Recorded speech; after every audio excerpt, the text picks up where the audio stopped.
শুধুমাত্র 1 কাপ ময়দার আলু দিয়ে তৈরি করে দেখাবো ভীষণ মজার মচমচে বিকেলের নাস্তা। আসসালামু আলাইকুম viewers, welcome to my channel রিনার হাতের রান্না। আশা করছি আপনারা সবাই ভালো আছেন। আজ আমি আপনাদেরকে তৈরি করে দেখাবো হাতের কাছে থাকা মাত্র 2টি উপকরণ দিয়ে খুবই মজাদার একটি বিকেলের নাস্তা। এই নাস্তাটি তৈরি করা খুবই সহজ, উপরটা ক্রিস্পি ভিতরটা সফট, খেতে ভীষণ মজার। তো প্লিজ কেউ ভিডিওটা স্কিপ করবেন না, ফুল ভিডিওটা দেখবেন। তো একটি বাটিতে নিয়ে নিচ্ছি 1 কাপ ময়দা। ময়দার পরিবর্তে আপনারা চাইলে আটা দিয়েও করতে পারেন। দিয়ে দিচ্ছি সামান্য পরিমাণ কালো জিরা, তারপর দিয়ে দিচ্ছি স্বাদ মতো লবণ, দিয়ে দিচ্ছি 1.5 টেবিল চামচ সয়াবিন তেল। এখন এটাকে ভালোভাবে মেখে নিব। তেলের সাথে ভালোভাবে ময়দাটাকে মেখে নিতে হবে। যখনই হাতে মুঠ করে নিলে এরকম একটি দলা পেকে যাবে, তখনই বুঝবেন যে ময়ানটা পারফেক্ট হয়েছে। তো এখন অল্প অল্প পানি দিয়ে আমি একটি ডো তৈরি করে নিব। ডোটা একদম শক্তও করব না, আবার নরমও করব না। তো ডোটা তৈরি করা হয়ে গেছে। এখন এখানে আমি ঢাকনা দিয়ে ঢেকে 10 মিনিটের জন্য রেস্টে রেখে দিব।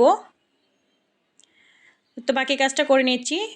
এখানে আমি নিয়ে নিয়েছি সিদ্ধ করা মাঝারি সাইজের 3টি আলু। এখন পটেটো ম্যাশার দিয়ে এটাকে ভালোভাবে ম্যাশ করে নিব। আপনারা চাইলে হাত দিয়ে এই কাজটি করতে পারেন, কিন্তু খেয়াল রাখতে হবে যেন আলুর কোনো বড় চাকা না থাকে, একদমই ম্যাশ করে নিতে হবে। দিয়ে দিচ্ছি মরিচের গুঁড়া ম্যাশ করে নেওয়া হয়ে গেছে, ধনিয়ার গুঁড়া 1/3 চা চামচ, হলুদের গুঁড়া 1/4 চা চামচ, আর দিয়ে দিচ্ছি ভাজা জিরার গুঁড়া 1/3 চা চামচ, চিলি ফ্লেক্স 1/3 চা চামচ, দিয়ে দিচ্ছি 3টি কাঁচামরিচ কুচি, তারপর দিয়ে দিচ্ছি স্বাদ মতো ধনিয়া পাতা কুচি, আর 2 টেবিল চামচ পেঁয়াজ কুচি, আর দিচ্ছি স্বাদ মতো লবণ। তো এখন এটাকে ভালোভাবে মেখে নিব। তারপর এখানে দিয়ে দিচ্ছি 2 টেবিল চামচ কর্নফ্লাওয়ার, আর দিয়ে দিচ্ছি 1 টেবিল চামচ টমেটো সস। এখন এগুলোকে ভালোভাবে মেখে নিব।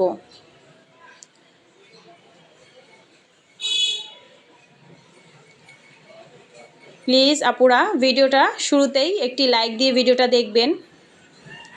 তো এটা ভালোভাবে মেখে নেওয়া হয়ে গেছে। তো এখন আমি রুটি বানিয়ে নিব। তো দেখুন ডোটা একদম পারফেক্ট হয়েছে, অনেকটাই সফট। এখন এখান থেকে আমি 2টি লিচি কেটে নিব। তো আমি এখন একটি রুটি আকারে বানিয়ে নিব।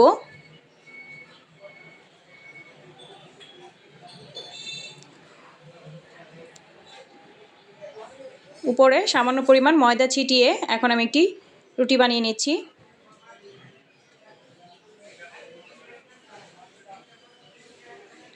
রুটিটা একদমই মোটাও করবেন না, আবার একদম পাতলাও করবেন না। নর্মালি আমরা যেরকম রুটি খাই এরকম বানিয়ে নিব। দেখুন, দেখেই বুঝতে পারছেন। তো এখন মাঝখান বরাবর একটি গ্লাস দিয়ে আমি চারপাশ থেকে যে আলুটা রেডি করে রেখেছি আলুটা দিয়ে দিব।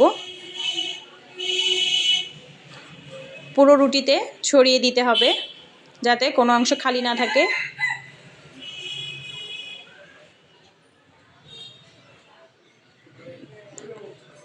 কোথাও যেন খালি না থাকে, এরকমভাবে পুরো রুটিতে ছড়িয়ে দিয়েছি।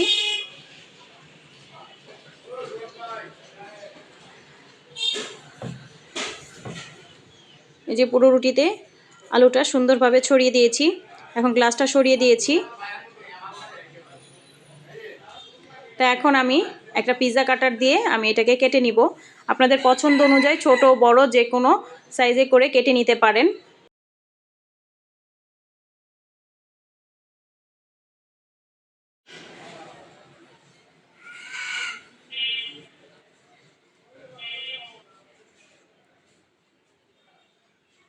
তো এটা কেটে নেওয়া হয়ে গেছে। এখন খালি অংশে আমি একটু পানি লাগিয়ে নিচ্ছি। এখন এক পিস নিয়ে আপনাদেরকে দেখাচ্ছি কিভাবে ফোল্ড করতে হবে।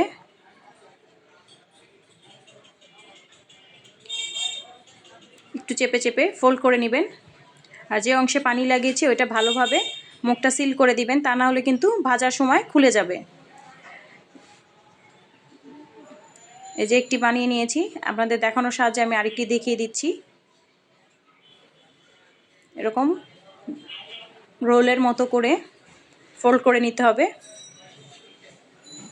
তারপর এই অংশটা ভালোভাবে মুখটা লাগিয়ে দিতে হবে যাতে ছুটে না যায়। এখন আরেকটি বানিয়ে দেখাচ্ছি আপনাদেরকে কিভাবে ভাঁজটা দিতে হবে। একইভাবে আমি সবগুলো বানিয়ে নিব। একটু চেপে চেপে ফোল্ড করে নেবেন, তাহলে ভাঁজটা কিন্তু খুলে আসবে না।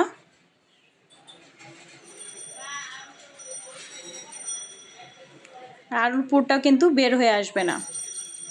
এক পিস হাতে নিয়ে আপনাদেরকে দেখাচ্ছি কিভাবে ভাঁজটা করতে হবে।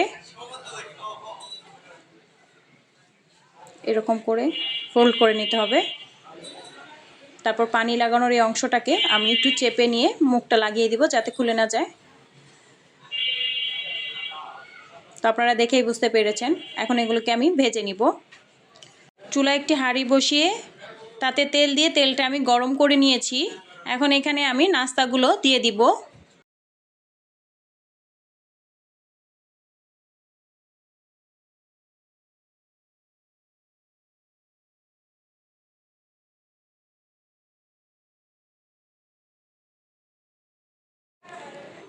তো সবগুলো নাস্তা দিয়ে দিয়েছি। এখন এগুলোকে আমি ভেজে নিচ্ছি। আর চুলার আঁচটা মিডিয়াম টু লোতে করে, চুলার আঁচটা বাড়িয়ে দিবেন না, তাহলে কিন্তু উপরটা কালার চলে আসবে এবং ভিতরে কিন্তু কাঁচা থেকে যাবে। তো এপিট ওপিট করে আমি এগুলোকে ভেজে নিচ্ছি।